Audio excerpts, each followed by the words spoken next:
خير ناصر ومعين والحمد لله رب العالمين والعاقبة لأهل التقوى واليقين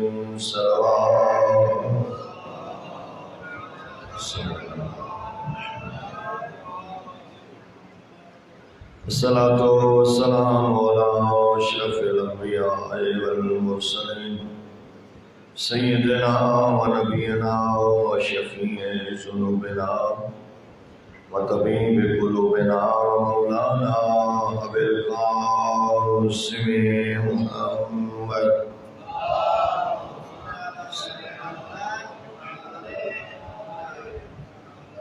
الصلاة والسلام على أهل بيته الطيبين الطاهرين المعصومين الغر الميامين المنتجبين المقربين الذين أذهب الله عنهم الرجس وطهرهم تطهيرا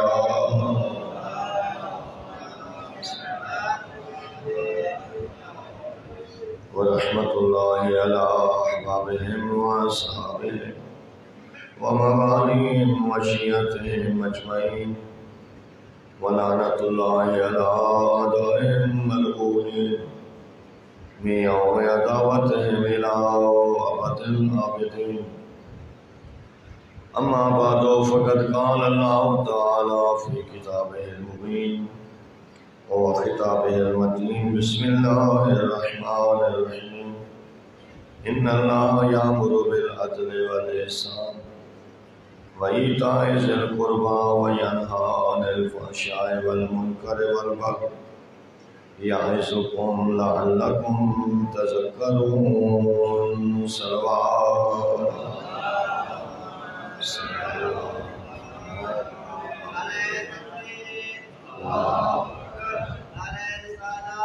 یا رسول اللہ یا اللہم صلی علی محمد آمین.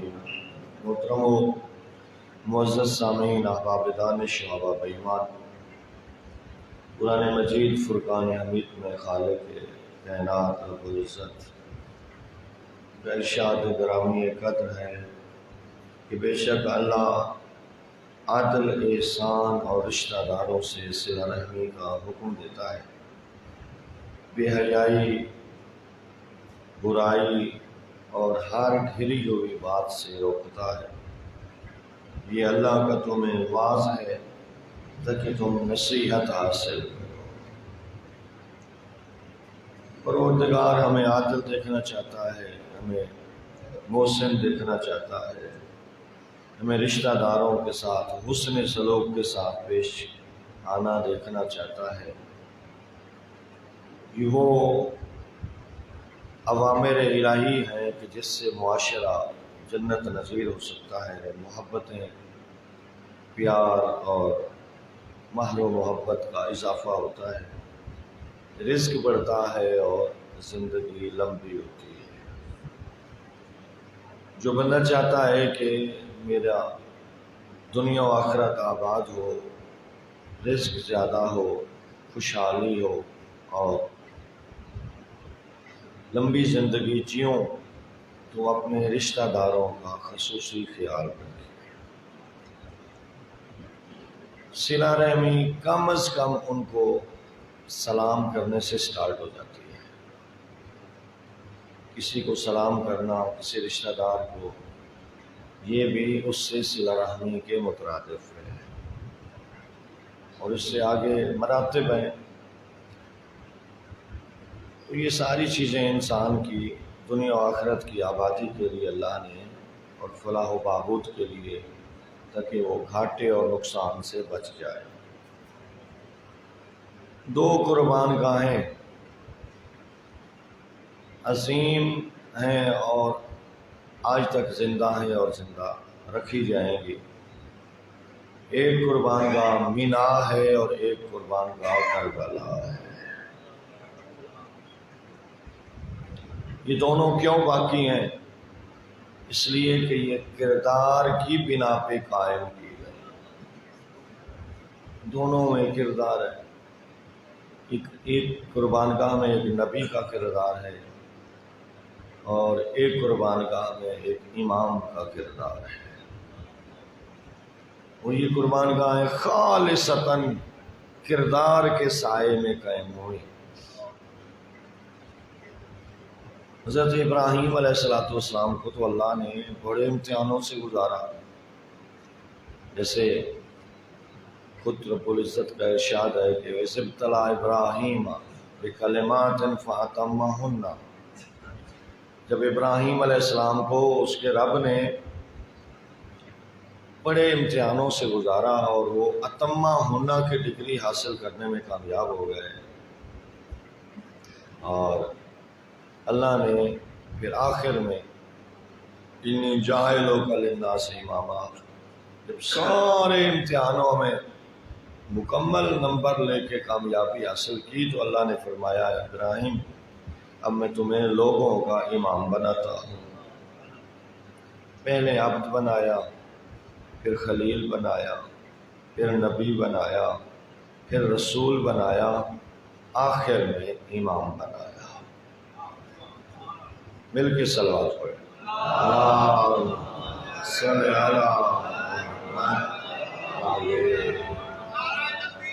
اللہم اکبر یا رسول اللہ یا علی اللہم صلی علی محمد۔ ریوڑ چلا رہے تھے حضرت، بکریاں، بہت اچھا بہت بڑا ریوڑ تھا حضرت۔ ابراہیم خلیل ریوڑ چلا رہے ہیں کہ دیکھا ایک پتھر پہ ایک جوان بیٹھا ہے، بڑا خوبصورت جوان ہے، تسبیح پڑھتے جا رہا ہے، سبوح قدوس ربنا و رب الملائکۃ والروح۔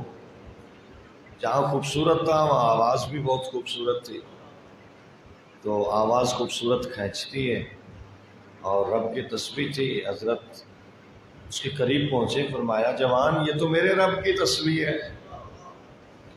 تو جوان نے کہا جو آپ کا رب ہے وہ میرا بھی رب ہے، سبوح قدوس ربنا و رب الملائکۃ والروح۔ تو کہا ایک دفعہ تسبیح پھر سناؤ، کیا پڑھ رہے تھے؟ کہا ابراہیم سناتا تو ہوں پر دو گے کیا؟ مفت میں سنو گے یا کچھ دو گے؟ تو کہا یہ جو ریوڑ ہے نا اس کا 1/3 حصہ لے لے، مجھے اپنے رب کی تسبیح سنا دے۔ ایک بھیڑ کی بات نہیں کی، 1/3 حصہ ریوڑ لے لے اور مجھے اپنے رب کی تسبیح سنا دے۔ اور جوان نے پڑھا سبوح قدوس ربنا و رب الملائکۃ والروح۔ حضرت ابراہیم کی آنکھوں میں آنسو آنے لگے، اپنے رب کی تسبیح سن کے عاشق الہی، اور نہیں کس منزل پہ فائز تھے حضرت ابراہیم علیہ السلام کا۔ ایک دفعہ اور سنا، آپ بھی کہتے ہیں نا کبھی کوئی بات اچھی لگ جائے تو مکرر، ہاں تو فرمایا مکرر ایک دفعہ اور سناؤ۔ کہا اب کیا دو گے؟ کہا آدھا ریوڑ تیرا ہے۔ ٹھیک ہے، پڑھی جوان نے سبوح قدوس ربنا و رب الملائکۃ والروح۔ حضرت شوق عشق الہی میں وہ سرشار ہو گئے اور پروردگار کی محبت میں آنسو آنے لگے۔ فرمایا ایک دفعہ اور بھی سنا۔ کہا اب کیا دو؟ اب کیا دو گے؟ فرمایا سارا ریوڑ تیرا ہے۔ میں اپنے رب کی محبت میں سارا ریوڑ تمہیں دینا چاہتا ہوں، مجھے اپنے رب کی تسبیح سنا دو۔ جوان نے تسبیح پڑھ دی۔ اب حضرت ابراہیم علیہ السلام اپنے رب کی تسبیح سن کے تسبیح پڑھتے ہوئے چل دیے، جو کہ ریوڑ تو دے دیا تھا، کوئی مذاق تو تھا نہیں۔ چلے تو جوان نے بلایا ابراہیم کہاں جا رہے ہو؟ کہا گھر جا رہا ہوں۔ ریوڑ تمہارا ہے؟ کہا نہیں ریوڑ لیتے جاؤ۔ کہا کیوں؟ میں نے تو اپنے رب کے نام پہ دیا ہے، اور جو رب کے نام پہ دیا جاتا ہے اس کو واپس نہیں دیا جاتا، میں نے دے دیا۔ کہا ابراہیم پہچانا ہے میں کون ہوں؟ میں جبرائیل ہوں، اللہ نے آپ کے مال کے امتحان کے لیے بھیجا تھا۔ کیا میرے نام پہ کچھ دیتے ہیں یا نہیں؟ فرمایا میرا اللہ تو نے میرے مال کا امتحان لیا اور میں نے تیرے نام پہ اپنا سارا مال لٹا دیا، تو واپس کیوں کر رہا ہے؟ کیا میرے خلوص میں کمی تھی؟ آواز آئی ابراہیم ہمیں تیرا مال نہیں چاہیے تھا، تیرا دل چاہیے تھا، وہ تو نے دے دیا اور ہم نے لے لیا، مال لے لو واپس۔ ابھی 15-16 سال کی عمر ہے، پاپا تو بچپن میں ہی فوت ہو گئے تھے اور چچا کے گھر رہتے تھے، آذر جن کا نام تھا، اور چچا نے بتوں کی فیکٹری لگائی ہوئی تھی۔ چچا ایسا تھا جو بتوں کی فیکٹری لگائی ہوئی تھی، زمانہ بت پرستی کا تھا۔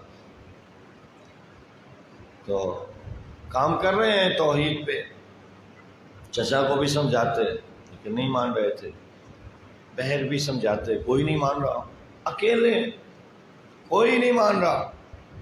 ایک دن چچا نے کہا بیٹے اب تم بڑے ہو گئے ہو، ایک خدا تو بیچ کے آؤ۔ خداؤں اور ربوں کو بیچا جاتا تھا۔ تو کہا ٹھیک ہے چچا سے ایک رب اور ایک خدا کو لیا، گلی میں آئے تو گھسیٹنا شروع کیا، کوئی ہے ایسے خدا اور رب کو لینے والا جو چل ہی نہیں سکتا؟ اس کیفیت نے کس نے لینا تھا کہ پھینک دیا چچا یہ تو لیتا ہی کوئی نہیں۔ ٹھیک ہے تم ہمارا کام خراب کرنے چلے ہو، کام میں نے تو حقیقت بتائی تھی۔ تو بہرحال دیکھیں چاہتے تو چچا کی فیکٹری کو آگ لگا دیتے، لیکن حضرت ابراہیم علیہ السلام نے کوئی آگ نہیں لگائی، ابھی ذہنوں پہ کام کر رہے تھے۔ اس لیے کہ اگر میں آج چچا کی فیکٹری کو آگ لگاتا ہوں تو کل ایک اور فیکٹری بن جائے گی۔ اس لیے حضرت سوچوں پہ کام کر رہے تھے، ذہنوں پہ کام کر رہے تھے۔ جب تک ذہنیت نہیں بدلے گی، جب تک سوچ نہیں بدلے گی، اس وقت یہ بت بنتے رہیں گے، جلانے سے تو ختم نہیں ہوتے۔ حضرت ذہنوں پہ کام کر رہے تھے، متوجہ کر رہے تھے۔ اس لیے جب انقلاب آیا نا ایران میں تو لوگ نا سینماؤں کو آگ لگانے لگ گئے۔ تو امام خمینی نے ٹی وی پہ فوراً بیان دیا خبردار کسی نے کسی سینما کو آگ نہیں لگانی، ہمیں ان عمارتوں کی ضرورت ہے، ان میں مواد تبدیل کر دیا جائے۔ ان کا جو لٹریچر ہے جو چل رہا ہے اسے تبدیل کر دیا جائے، سوچ تبدیل ہونی چاہیے۔ تہوار تھا، ہر کوئی تہوار پہ شہر چھوڑ کے نکل گیا، حضرت کو موقع مل گیا اور حضرت نے کلاڑا اٹھایا اور خداؤں کو تہس نہس کر دیا۔ کسی کی ٹانگ کاٹی، کسی کا ناک کاٹا، کسی کا کان، کسی کا بازو، کسی کی گردن، خداؤں کو تہس نہس کر کے بڑے خدا کے، بڑے رب کے شانے پہ کلاڑی لٹکا کے واپس آ گئے۔ آئے تو دیکھا یہ کیا ہوا ہے؟ جو اپنے رب سمجھتا ہو ان کو اور ان کی عبادت کرتا ہو ان پہ تو قیامت ٹوٹ پڑی، یہ کیا ہو گیا؟ تو قرآن کہتا ہے کہنے لگے ہو نہ ہو یہ وہی ہو سکتا ہے یقال لہ ابراہیم، جس کو ابراہیم کہتے ہیں۔ پہچانے گئے، کیوں کہ علامت سے جی رہے تھے۔ مومن سوکھے پتوں کی طرح نہیں ہوتا، ادھر سے ہوا چلے تو ادھر، ادھر سے ہوا چلے تو ادھر۔ مومن علامت سے زندگی گزارتا ہے اور راسخ چٹان ہوتا ہے، ہواؤں اور طوفان اور آندھیوں کے تھپیڑے اسے ادھر ادھر نہیں کر سکتے۔ تو پہچانے گئے، پکڑ لیے گئے، نمرود کے دربار میں لائے گئے، ساری قوم اکٹھی۔ بھئی یہ کام تم نے کیا ہے؟ کہا مجھ سے کیا پوچھتے ہو، اسی سے پوچھو جس نے کلاڑا اپنے کندھے پہ لٹکایا تھا، ہو سکتا ہے غصے میں آ گیا ہو، چھوٹوں کو تہس نہس کر دیا ہو۔ کہا کیسی باتیں کرتے ہو، وہ تو اپنے ناک سے مکھی بھی نہیں جل سکتے، ناک کے مکھی بیٹھ جائے اسے بھی نہیں اٹھا سکتے، اور تم کہتے ہو اس نے؟ تو فرمایا پھر ذرا سوچو تو صحیح، جو اپنے ناک سے مکھی نہ اٹھا سکے تمہارا کام کیسے آ سکتا ہے؟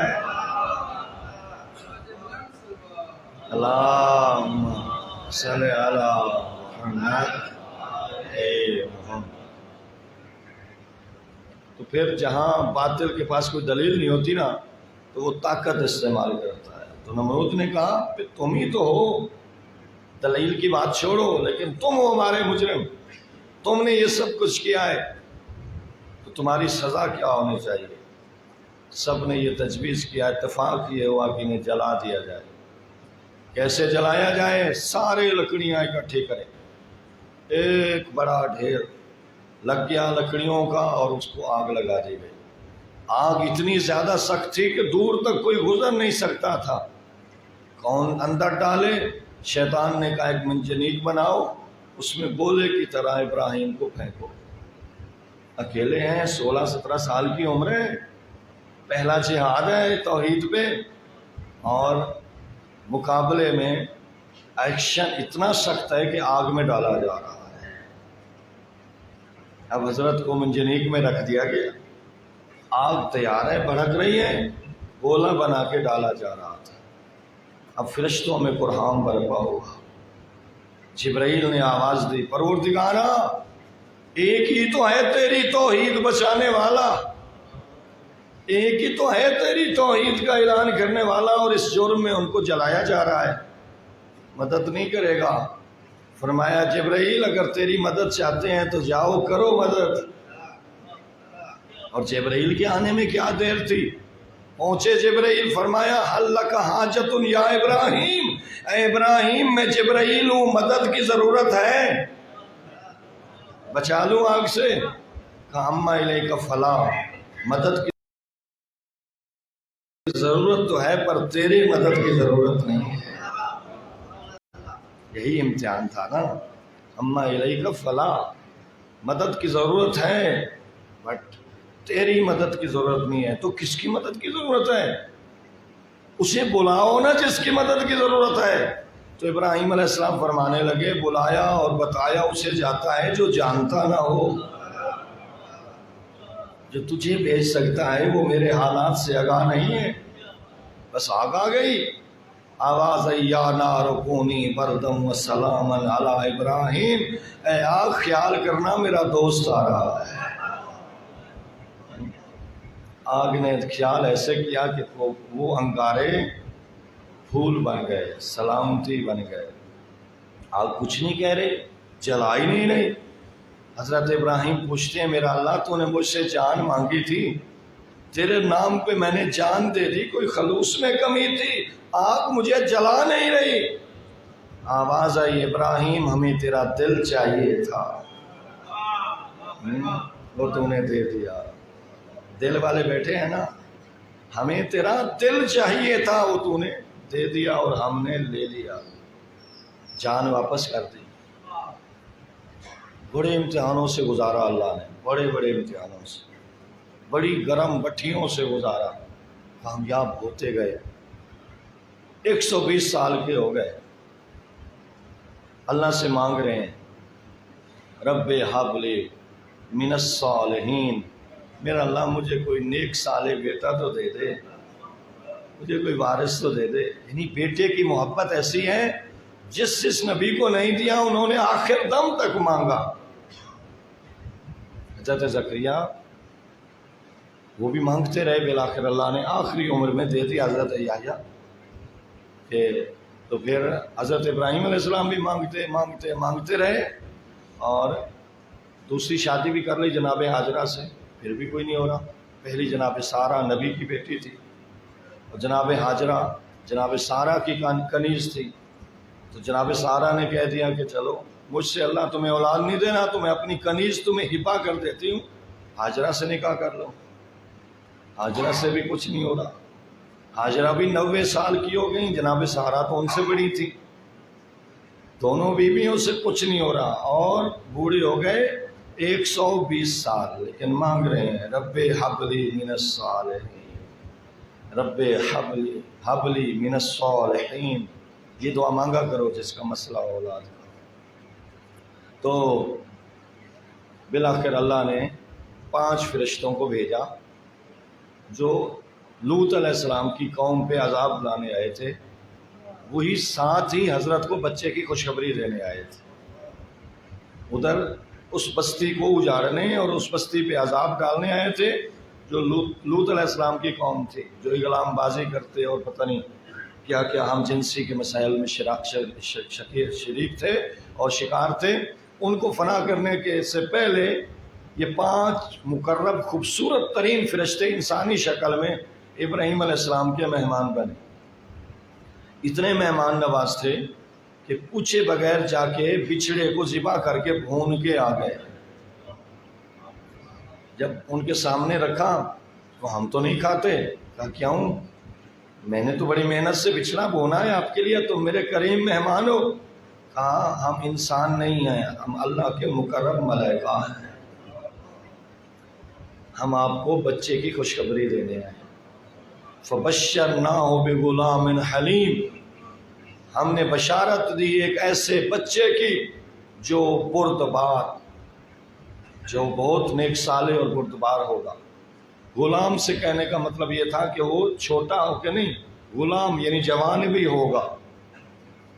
جوانی کی خوشخبری بھی تھی اور ساتھ حلم اور بردبار ہونے کی خوشخبری بھی تھی، 2 خوشخبریاں اکٹھی تھیں۔ بہرحال بی بی نے جو جملے کہے حضرت ابراہیم علیہ السلام نے کہ ہم تو بوڑھے ہیں، یہ وہ، تو پورا واقعہ اللہ نے حضرت اسماعیل علیہ السلام دے دیا۔ اب اللہ نے حکم دیا کہ جناب ہاجرہ اور اسماعیل کو اٹھاؤ، دودھ پیتا بچہ ہے، بوڑھی ماں ہے، جا کے میرے گھر کے پاس چھوڑا، میں جانوں اور یہ ماں بیٹا جانے۔ قرآن کہتا ہے انی اسکنت من ذریتی بغیر واد غیر ذی زرع، ایک ایسی وادی میں جا کے چھوڑا کہ جہاں کوئی زراعت نہ تھی اور کوئی سبزہ نہ تھا، وہاں ایک ویران زمین میں پتھروں میں چھوڑ کے چلے آئے۔ ہاں اس جگہ کی ایک خصوصیت تھی کہ عند بیت المحرم، وہاں اللہ کا گھر تھا۔ کیوں چھوڑا؟ خود قرآن فرماتا ہے، ابراہیم علیہ السلام فرمایا میرا اللہ میں اس لیے اپنی اولاد چھوڑ کے جا رہا ہوں لیقیم الصلاۃ، تاکہ تیری نماز قائم ہو سکے، اور میرا اللہ افئدۃ ان الناس، لوگوں کے دل ان کی طرف موڑ دے، لوگوں کی محبت اس گھر اور میری اولاد کی طرف مائل کر دے، لوگ محبت کریں اور گرو اس کی طرف آئے۔ ورزقہم من الثمرات، میں جا رہا ہوں تھوڑی سی خوراک دے کے جا رہا ہوں، ان کو پھلوں کا رزق عطا فرما، لعلہم یشکرون، تاکہ تیرے شکر گزار بندے بن سکیں۔ حضرت دعا کر کے چلے گئے، ایک ٹائم کا کھانا تھا، تھوڑا سا دودھ تھا، ختم ہو گیا۔ وہ اپنے سارا واقعہ سنا جناب ہاجرہ کا، اور وہ سارا پانی زمزم کا، یہاں تک کہ حضرت پھر آتے جاتے رہتے تھے۔ اب قرآن کہتا ہے کہ فلما بلغ معہ السعی، جب اسماعیل علیہ السلام اس قابل ہو گئے کہ وہ بابے کے ساتھ تھوڑا بہت کام کر سکتے تھے، تقریباً 13 سال کے ہو گئے۔ 13 سال کے جب ہوئے تو اب حضرت ابراہیم علیہ السلام وہیں مینا گئے ہوئے تھے، مکہ گئے ہوئے تھے، تو خواب میں دیکھتے ہیں کہ انی ارا فی المنام، اور وہ خواب آ کے اپنے بیٹے کو سنایا۔ قرآن اس کو یوں نقل کرتا ہے، قالا یا بنیا انی ارا فی المنام، اے بیٹا میں خواب میں دیکھتا ہوں کہ میں تجھے ذبح کر رہا ہوں۔ سمجھ تو گئے کہ ایک بڑے امتحان میں پھر ڈالا جا رہا ہوں، اور یہ امتحان سارے امتحانوں سے سخت تھا۔ جس بچے کو 120 سال مانگا، اب اس کی زلفیں سنور چکی ہیں، اس کی داڑھی اترنے والی ہے۔ اسماعیل علیہ السلام بہت خوبصورت تھے، کیوں نہ ہوتے خوبصورت جس کی پیشانی میں 14 کا نور تھا۔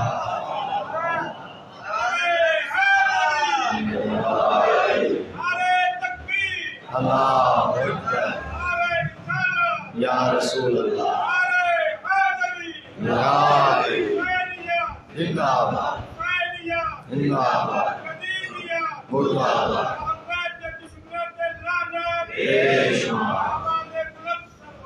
اللہم صلی علی محمد۔ اب 13 سال کی ہو گئے، خوبصورت جوانی کی طرف چل رہے ہیں، اور خواب میں دیکھ رہے ہیں کہ میں اپنے بیٹے کی گردن پہ خود چھری چلا رہا ہوں، اور آ کے بیٹے، اور یہ خواب 3 دفعہ دیکھا، اور یہ بھی سمجھتے تھے کہ نبی کا خواب کوئی خواب نہیں ہوتا، وہ وحی الہی ہوتا ہے۔ ہمارے خواب جھوٹے سچے ہو سکتے ہیں، لیکن نبیوں کے جو خواب ہوتے ہیں وہ اللہ کی طرف سے وحی ہوتی ہے۔ تو سمجھ گئے، لیکن اتنا بڑا امتحان تھا، 8 ذوالحجہ کو آیا، عمل نہیں کر رہے، ٹھہرے ہوئے۔ پھر سیم خواب، رکن و مقام کے درمیان بیٹے کی گردن پہ چھری چلا رہا ہوں، دوسری رات آیا، پھر نہیں عمل کر رہے۔ تیسری رات خواب آیا نا، تو پھر بیٹے سے مشورہ کیا، فرمایا کالا یا بنیا، ابراہیم علیہ السلام فرمایا میرا لال، میں خواب دیکھتا ہوں، انی ارا فی المنام، سو رہا تھا کہ میں نے دیکھا، انی اذبحک، میں تجھے ذبح کر رہا ہوں، فانظر ماذا تری، میرا لال بتا اس خواب کے بارے میں تیرا نظریہ کیا ہے۔ بیٹے کی معرفت تو کر لو نا، چلو امتحان میں تو جب قدم رکھوں، بیٹا کس معرفت پہ ہے؟ انی ارا فی المنام انی اذبحک فانظر ماذا تری، تم اپنا نظریہ بتاؤ کہ میں کیا کروں، خواب کو جھوٹا سمجھوں، خواب کو خیال سمجھوں، عمل کروں یا نہ کروں، خواب یہ ہے کہ میں تجھے ذبح کر رہا ہوں۔ اب بیٹے کا لطیفانہ جواب جو قرآن نے نقل کیا، قربان جاؤں، فرمایا یا ابتا افعل ما تؤمر ستجدنی انشاءاللہ من الصابرین۔ او بابا جان، جب کوئی سخت جملہ بابا کہے نا، تو اس کے مقابلے میں اولاد بابا نہیں کہتی، یا سر ہلا دیتی ہے یا جی کر دیتی ہے زیادہ سے زیادہ، لیکن جب بابا کہہ رہے ہیں تمہیں کاٹ رہا ہوں، تمہیں تیری گردن پہ چھری چلاؤں گا، مقابلے میں کیا جواب آتا ہے؟ یا ابتا، میرے بابا، اس کو خواب نہ سمجھو، یہ اللہ کا امر ہے، یہ حکم الہی ہے، اس کو کر گزرو، میری حالت پوچھتے ہو تو انشاءاللہ مجھے صبر کرنے والوں میں پاؤ گے۔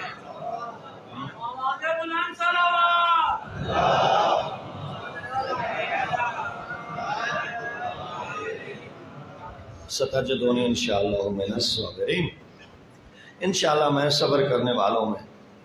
جتنے عظیم تھے بٹ اس قربانی کو مصیبت سمجھ رہے تھے۔ آنا کربلا میں دیکھ، جب مولا نے فرمایا کل سارے شہید ہو جاؤ گے تو سارے کربلا والے سجدے میں چلے گئے۔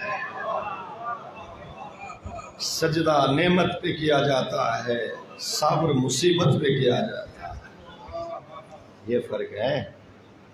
تو نوے بابا، آپ مجھے نا صبر کرنے والوں میں پائیں گے۔ ٹھیک ہے، بیٹے کی رائے لے لی، بیٹے کو لے کے پھر گھر آئے، کہا ہاجرہ آج میرے بچے کو تیار کرو۔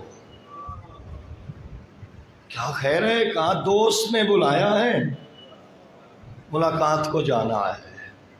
ٹھیک ہے، بی بی نے زلفیں سنواری، نئے کپڑے پہنائے، خوبصورت تو تھے ہی تھے، پھر چمک گئے لال، تو کنگیاں دے کے جب تیار کر کے بیٹے کو پیش کیا تو کہا ہاجرہ ایک چھری بھی دے دو، ایک رسی بھی دے دو۔ کہا چھری اور رسی؟ کہا جا جو رہے ہیں، ہو سکتا ہے ضرورت پڑ جائے، لے کے باہر نکل آئے۔ بتایا نہیں جناب حاضرہ، چلے تھے کہ پھر شیطان نے پہلے دن نہیں کہا تھا کہ جو مخلص بندے ہوں گے وہاں میرا کچھ نہیں چلے گا، لیکن میں ان کے راستوں پہ بیٹھوں گا۔ اس کو پتا تھا مجھے ابراہیم علیہ السلام سے ملنے والا کچھ نہیں ہے، لیکن یہ لعنتی ایک دفعہ نہیں، 2 دفعہ نہیں، 3 دفعہ آیا، آگے کہنے لگا ابراہیم بوڑھے باپ خیر ہے، جوان بیٹے پہ بھلا کوئی چھری چلاتا ہے ایک خواب کی بنا پہ؟ کتنا عرصہ مانگا، اللہ نے دیا، اب جوان ہوا تم کاٹنے چلے ہو۔ حضرت نے 7 پتھر اٹھا کے منہ پہ مارے، دفع ہو جا اللہ کے امتحان میں میرے راستے میں آنے والا۔ لیکن اب دیکھتے ہیں دوسرا جو شیطان ہے عقبہ درمیان والا، وہ کوئی دور نہیں ہے، 7 پتھر کھا کے پھر آ گیا۔ حضرت نے پھر 7 پتھر اٹھا کے اس کے منہ پہ مارے، پھر بھاگا، پھر تھوڑا ہی چلے تھے پھر آ گیا۔ حضرت نے پھر 7 پتھر مارے۔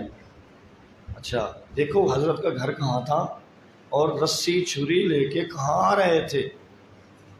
تقریباً 5 کلومیٹر کا فاصلہ تو ہے، مینا اور مکہ خانہ کعبہ، وہاں سے چلتے ہوئے آ رہے ہیں، وہاں کاٹوں گا جہاں قربان کہاں ہے۔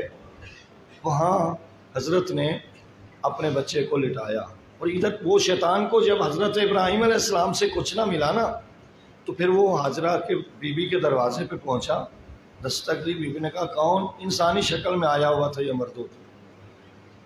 کہا تمہیں پتہ ہے تم نے حضرت اسماعیل کو کہاں تیار کر کے دیا ہے؟ کہا دوست کے پاس گئے ہیں۔ کہا وہ دوست اللہ ہیں، اور چھری اور جو رسی دی ہے نا وہ ان کو کاٹنے گئے ہیں، ذبح کرنے گئے ہیں۔ بی بی کے پاؤں سے تو زمین نکل گئی۔ ماں اور کوئی کہے کہ تیرے بیٹے کو کوئی ذبح کر رہا ہے؟ کہا دفع ہو جا، کوئی بڑا بابا بھی ایسا کر سکتا ہے کہ بوڑھا باپ ہو کے اپنے بچے کی گردن پہ چھری چلائے؟ کہنے لگا اسے اللہ کا حکم ہے۔ کہا تو پھر مال بھی تو اسی کا ہے۔ کوئی ہے ایسی ماں؟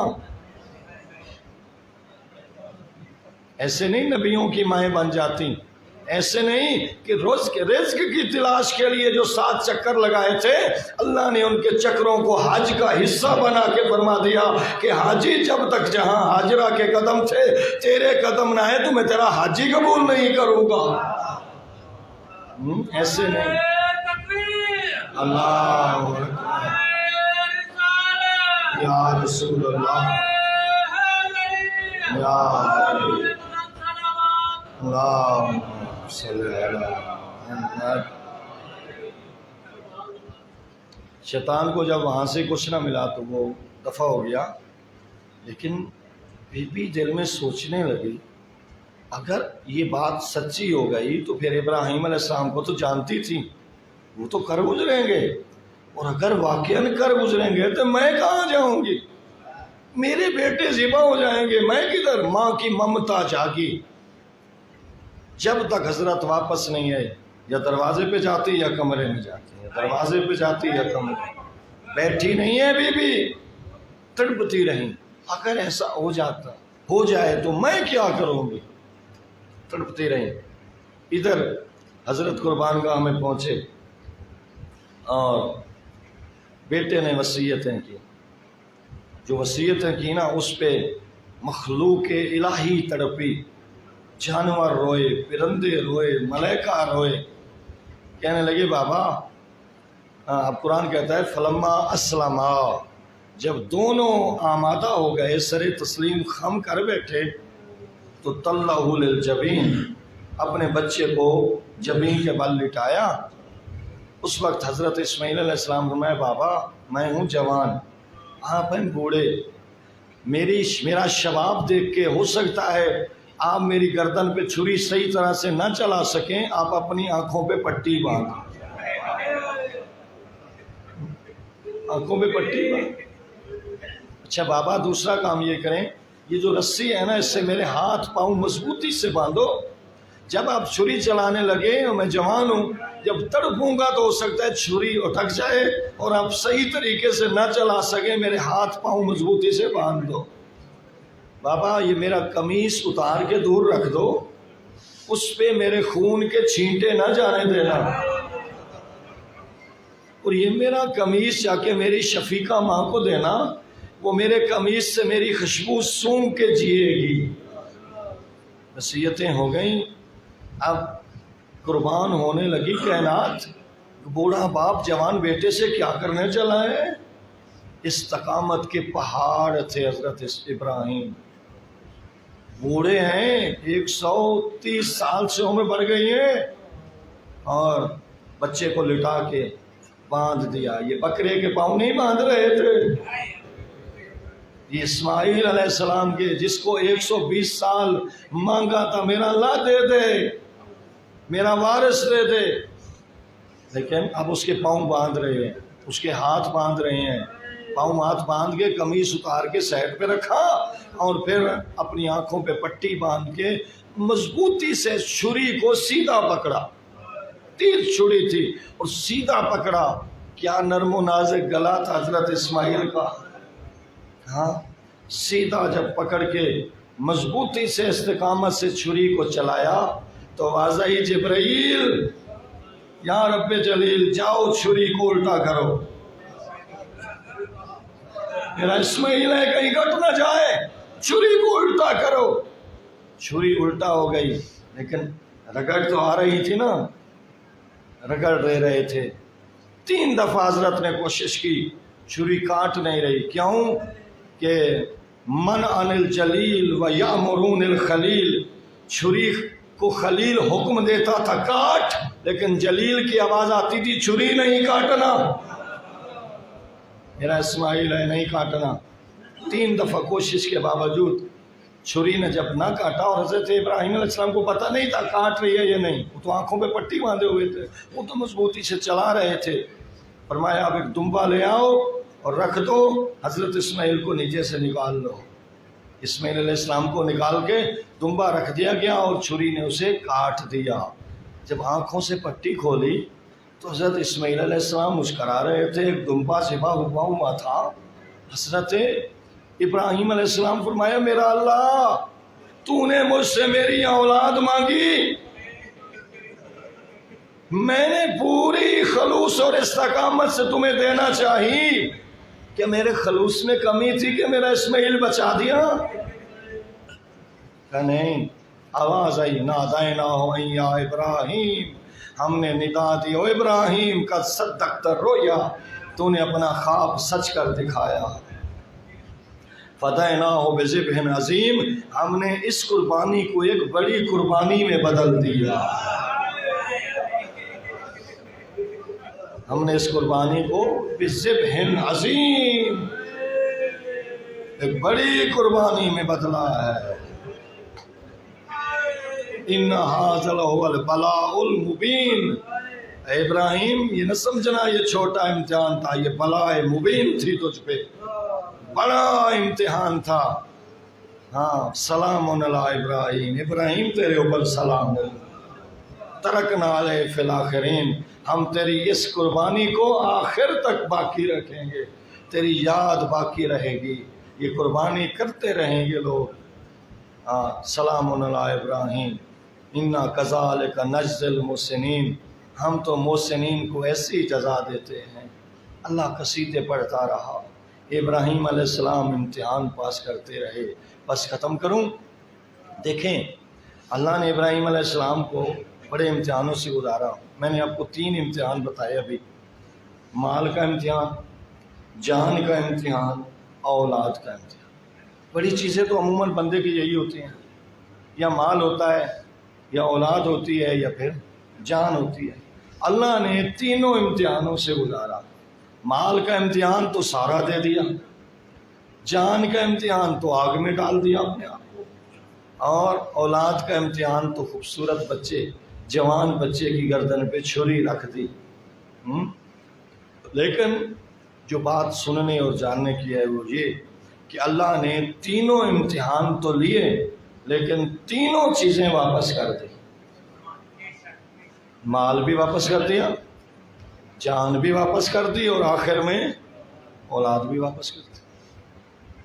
یہ آپ دیکھیں نا، مثال کے طور پہ آپ کو سمجھاؤں، گھر میں جو بچے ہوتے ہیں، 4-5 سال کا بچہ ہے، وہ چاہتا ہے کہ بابا مجھے کینڈی لے دے، ٹافی لے دے، بسکٹ لے دے۔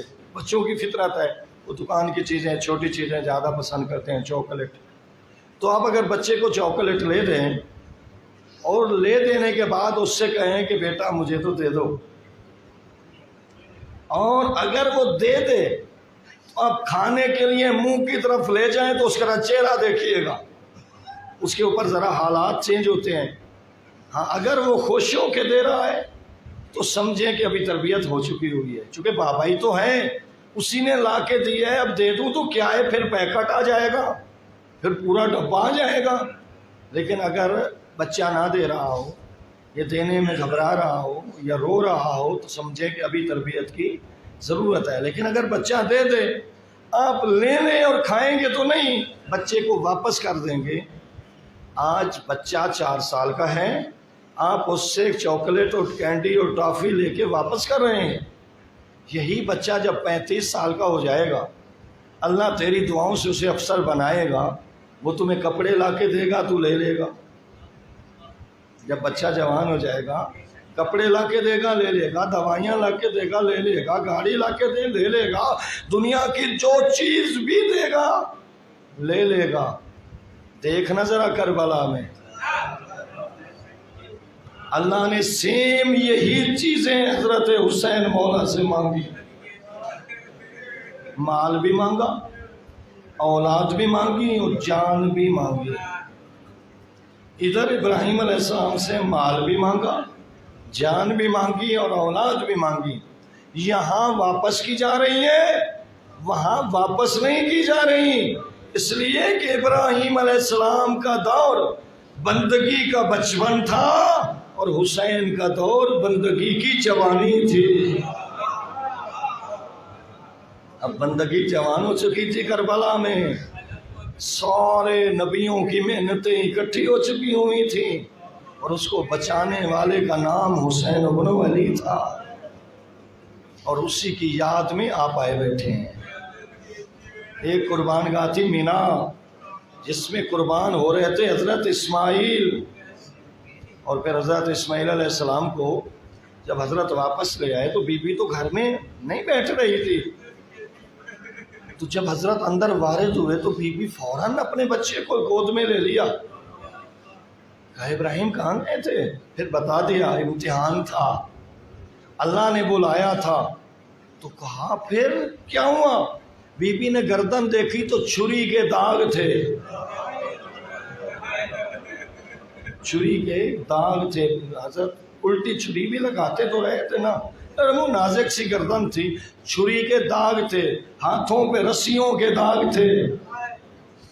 تو کہا ابراہیم یہ کیا کیا تھا؟ کہا کاٹتا رہا تھا، اللہ نے بچا لیا۔ تو کہا اگر کٹ جاتا تو میں کہاں جاتا؟ وہیں گردن چومتی رہتی اور روتی رہتی۔ قصص الانبیاء پڑھ لو وزادارو۔ حاجرہ جتنی صابرہ تھی 3 دن زندہ رہی۔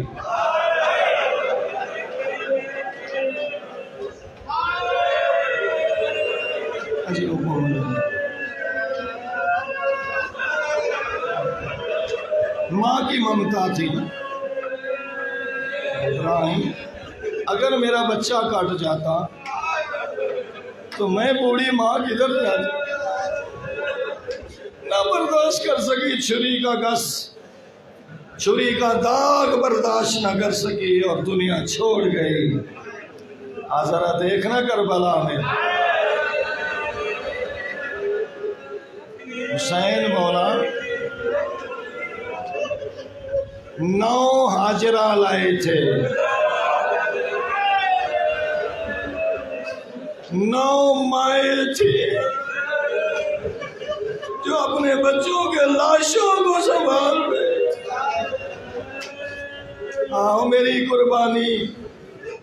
ہاں کربلا میں تو ایک ماں ایسی بھی تھی وہب قلبی، جن کی محرم سے 2 دن پہلے شادی ہوئی تھی، آیا دلہن سمیت ماں سمیت کربلا میں، کہا مولا میں قربان ہونا چاہتا ہوں۔ ہاں دلہن سے پوچھ لیا ہے، ماں سے پوچھ لیا؟ ہاں۔ تو جب بڑے وہب قلبی نے اپنی شجاعت کے جوہر دکھائے، بالآخر یزیدیوں نے ان کا سر کاٹا۔ ماں اور دلہن دروازے پہ کھڑی دیکھ رہی تھی، اس لانتی نے زلفوں سے پکڑ کے ماں کی طرف سر پھینکا، یہ لے اپنے بیٹے کا سر جس کا جنگ دیکھ رہی تھی، قربان جاؤں اس ماں پہ۔ آگے چلی، جا کے بچے کے سر کو اٹھا کے بوسہ لے کے واپس پھینک دیا۔ جو اللہ کے راستے میں دیا جاتا ہے اسے واپس نہیں لیا جاتا۔ کربلا کی مائیں،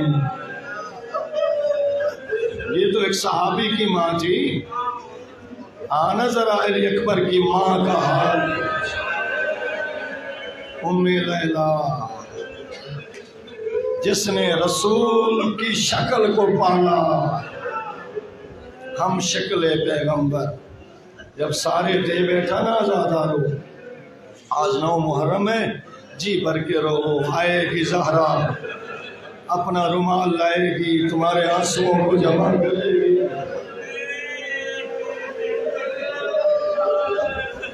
کجا زہرا کا رومال، کجا مجھ گنہگار کے آنسو۔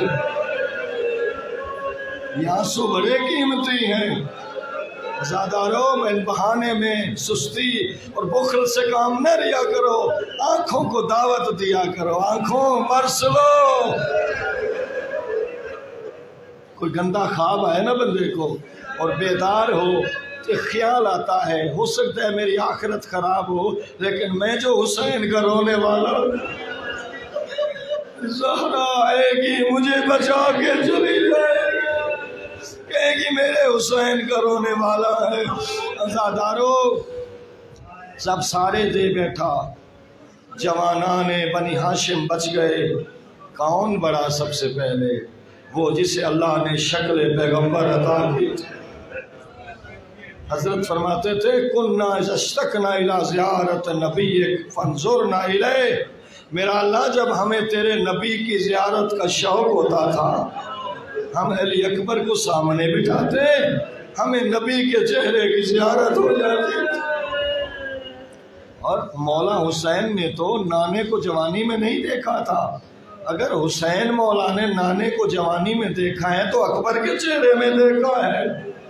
اتنی باعظمت حسین کے یہ لال آکے فرماتے ہیں بابا حل رخصہ الی الموت۔ بڑا سخت جملہ تھا، لیکن آیت اللہ خامنائی فرماتے ہیں دوسرا جملہ علی اکبر کو نہ کہنا پڑا، فرمایا بیٹا جاؤ اللہ کے دین پہ قربان ہو جا۔ وہاں تو وصیتیں ہو رہی تھیں، قمیص اتاری جا رہی تھی، رسی سے باندھا جا رہا تھا، آنکھوں پہ پٹی لگائی جا رہی تھی۔ جا بیٹا، بیویوں سے اجازت لیتا جا۔ پہلا جوان آیا ہے عزاداروں بیویوں میں، پہلے تو سارے صحابی تھے، اب آیا ہے پہلا جوان۔ بیویوں نے حالہ ڈالا، بین کرنے شروع کیے، کوئی بیوی دامن پکڑ لیتی، کوئی بین کرتی، آواز آتی یا علی اکبر ارحم غربتنا، علی اکبر ہماری غربت پہ رحم کرو۔ یہ کوئی مدینہ نہیں ہے، یہ کربلا ہے، ہم اکیلی کس کے سہارے۔ لیکن علی اکبر کا ایک بین تھا، ایک جواب تھا، بیویو تم اللہ کے حوالے، میری جوانی کو نانے کے دین کو ضرورت پڑ گئی ہے۔ زادارو تم ایک بات یاد دلاتا ہوں، اللہ نہ کرے کوئی جوان تڑپ جائے۔ شیعہ میانی میں 2-3 جوان تڑپے، تم نے دیکھا ہوگا نا، جب جوان کا غسل کفن ہو جاتا ہے تو جنازہ بہنوں، ماؤں، بیٹیوں کے ساتھ بیویوں میں لایا جاتا ہے، تو جب اس جنازے کے اٹھانے کا ٹائم ہوتا ہے، رشتہ دار کہتے ہیں کسی نرم دل بندے کو بھیجو، اس لیے کہ ماں سے جوان کا جنازہ لینا آسان نہیں ہوتا، بہن سے جنازہ لینا آسان نہیں ہوتا۔ ماں گر جاتی ہے، بہنیں گر جاتی ہیں۔ علی اکبر جنازہ بن کے آیا ہے، فاطمہ کو کہتی ہے علی اکبر میں کس کے سہارے، سکینہ کہتی ہے میں کس کے سہارے۔ بڑی مشکل سے اجازت لی، باہر آئے، حسین مولا نے مایوس نگاہوں سے دیکھا۔ مایوس نگاہوں سے دیکھنے کے بعد اپنے ہاتھوں کو آسمان کی طرف بلند کیا، اتنا بلند کیا کہ ریش کے قریب لے آئے، اللہ کو گواہ بنایا، اللہم اشہد ہؤلاء القوم، میرا اللہ اس قوم پہ گواہ رہنا، فقط برزا، اس قوم کی طرف اس جوان کو بھیج رہا ہوں، اشبہ الناس خلقا و خلقا و منطقا الی رسولک، جو بولنے میں، چلنے میں، اٹھنے میں، بیٹھنے میں تیرے رسول کی شبیہ ہے، میرا اللہ اس شبیہ کو بھیج رہا ہوں۔ اور علی اکبر سے فرمایا علی اکبر جب تک تمہیں بابا نظر آتا رہنا پلٹ پلٹ کے دیکھتے رہنا۔ حسین پیچھے پیچھے علی اکبر جنگ کی طرف گئے، مڑ مڑ کے دیکھتے تو بابا پیچھے آ رہا ہے۔ عزاداروں بالآخر فوجوں میں گم ہو گئے، خیبر کے نقشے بدل دیے ہاشمی جوان نے، پہلے حملے میں 120 کو فنار کر کے رکھ دیا۔ عزاداروں جو 120 کو مارتا ہے اسے خود تو زخم آتے ہیں نا۔ علی اکبر تو 3 دن کا پیاسا تھا، زخم لگے، پیاس بڑھی، لوہا گرم ہو گیا۔ پیاس نے جب تنگ کیا نا تو یاد آیا بچپن میں 2 سال کا تھا، بابے کی گودی میں بیٹھا تھا، بابا سے کہا تھا بابا مجھے انگور چاہیے، بابا نے ہاتھ بڑھایا، جنت سے انگور لا کے مجھے دے دیے تھے۔ میرا بابا تو معجز نما ہے، اس وقت تو میں نے کوئی کام ہی نہیں کیا تھا، اب تو میں 120 کو مار چکا ہوں۔ پلٹے گھوڑا پلٹایا، اللہ تمہیں کربلا میں لے جائے، وہ مقام علی اکبر موجود ہے، وہاں آئے۔ بابا نے آگے استقبال کیا، کہا بابا انعام مانگتا ہوں۔ کہا بیٹا مانگ، لیکن سوچ آج حسین غریب ہے، آج معجزے کا ٹائم نہیں ہے، یہ کربلا ہے، حسین غریب ہے۔ کہنے لگا بابا اور تو کچھ نہیں مانگتا، العطش قد قتلنی وثقل الحدید قد اجہدنی، بابا پیاس میں مار مکایا ہے، لوہے کا بوجھ نہیں اٹھایا جاتا، ایک گھونٹ پانی کا دے دو۔ پانی تو تھا نہیں، دونوں گھوڑے پہ تھے باپ اور بیٹا۔ فرمایا یا بنیا ادن منی، میرا لال میرے قریب آؤ اور قریب آؤ۔ اتنے 2 چہرے قریب ہوئے، ادخل لسانک فی فی، علی اکبر اپنی زبان میرے منہ میں داخل فرما۔ کوثر کا مالک حسین علی اکبر کو لعاب اور زبان دے رہا تھا۔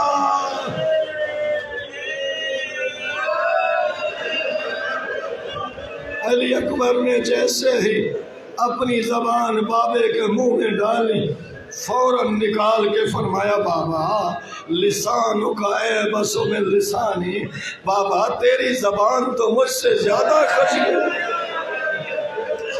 بابا تو زیادہ پیاسا ہے، بابا مجھے نہیں پیاس۔ عزاداروں کہا بیٹا یہ انگوٹھی لے، اپنے منہ میں رکھ، تمہیں نانا کوثر پلائے گا۔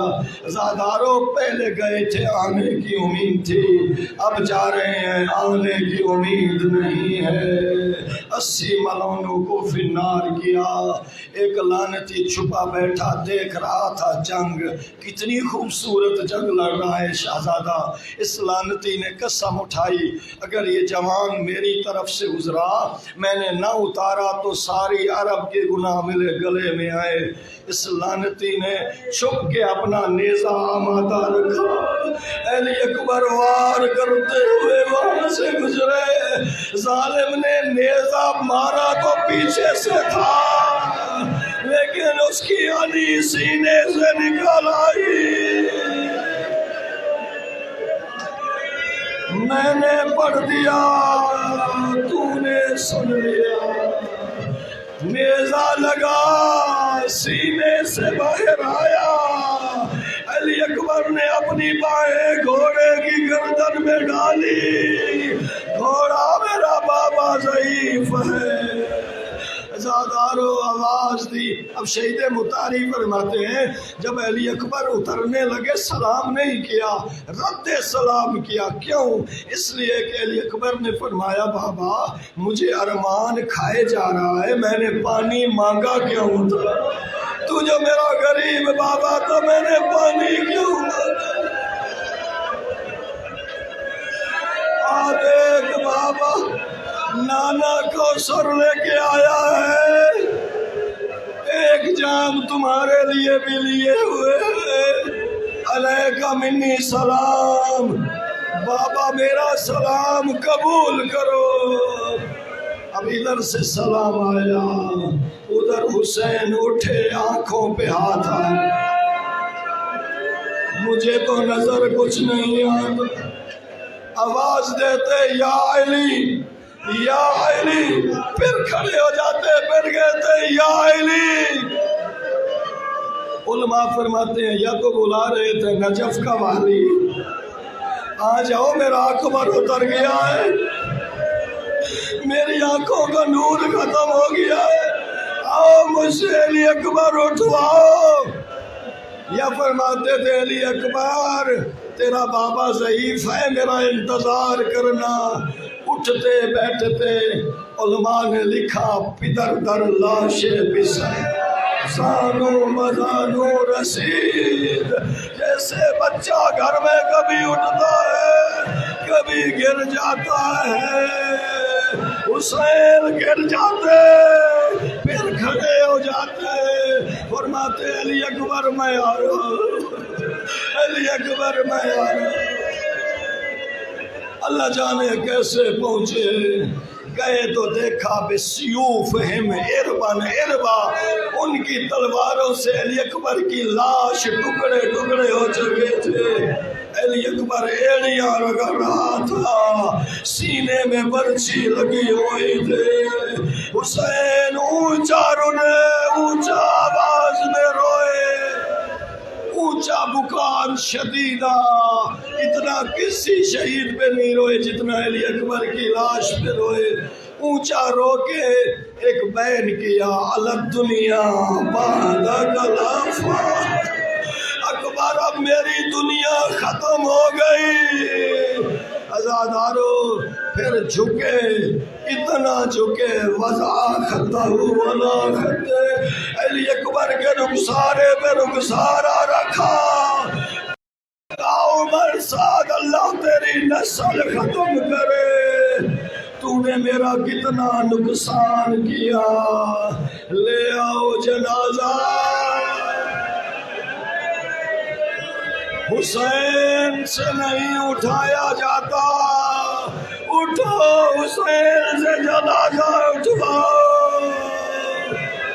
حسین نے ابا اتاری، فرمایا بنی ہاشم کے بچوں آؤ مجھ سے علی اکبر اٹھواؤ، میں ضعیف ہوں، علی اکبر جوان ہے۔